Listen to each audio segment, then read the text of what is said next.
اردو آسانی سے سیکھے میں آج ہم پڑھیں گے واو۔ واو کی آواز کیا ہے اور اس سے بننے والے الفاظ کو کیسے پڑھنا ہے اور کیسے لکھنا ہے، دیکھتے ہیں آج کی اس ویڈیو میں۔ واو کھڑے حروف میں آتا ہے جو اپنے بعد آنے والے حروف کو اپنے ساتھ نہیں ملاتا۔ واو یہاں سے اس کو تھوڑا سا گول کریں اور ایسے واو، واو ورک، واو رے ور، واو رے ور، کاف ورک۔ چونکہ یہ حروف کی حروف میں ہے، اپنے بعد آنے والے حرف کو نہیں یہ ملا رہا، اس لیے سب حروف الگ الگ لکھے جائیں گے، ان میں سے کسی کی چھوٹی شکل استعمال نہیں ہو رہی۔ واو رے ور، کاف ورک۔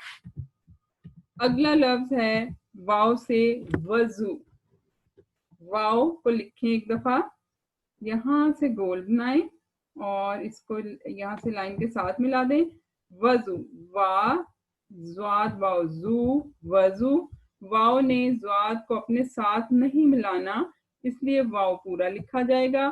زواد نے بعد میں آنے والے واو کو اپنے ساتھ ملانا ہے، اس واو نے زواد کو نہیں ملانا کیونکہ واو کھڑے حروف میں، زواد جو ہے وہ گول حروف میں، گول حروف بعد میں آنے والے کو اپنے ساتھ ملاتے ہیں، اس لیے یہ زواد واو کو ملائے گا اور یہاں واو کے لیول پہ آپ نے آ کے اس کو اس کے ساتھ ملانا ہے۔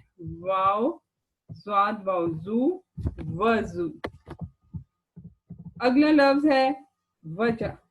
واو کو لکھیں ایک دفعہ، وجہ۔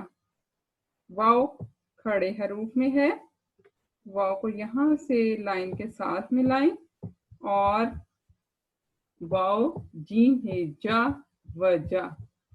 واو پورا لکھا جائے گا کیونکہ یہ جیم کو اپنے ساتھ نہیں ملائے گا، جیم کی چھوٹی شکل استعمال ہوگی کیونکہ یہ ہے کو اپنے ساتھ ملائے گا۔ ہے آخری حرف ہے، لیکن جب ہے نے جیم کے ساتھ ملنا ہے تو یہ یوں شکل اختیار کر لے گا۔ ہے جب الفاظ کے بیچ میں ملتا ہے تو ایسے بنتا ہے، جب لفظ کے آخر میں آتا ہے تو یہ والی شکل اختیار کرتا ہے، وجہ۔ واو جیم ہے جا، وجہ۔ امید ہے آج کی معلومات سے آپ کو کافی فائدہ ہوا ہوگا۔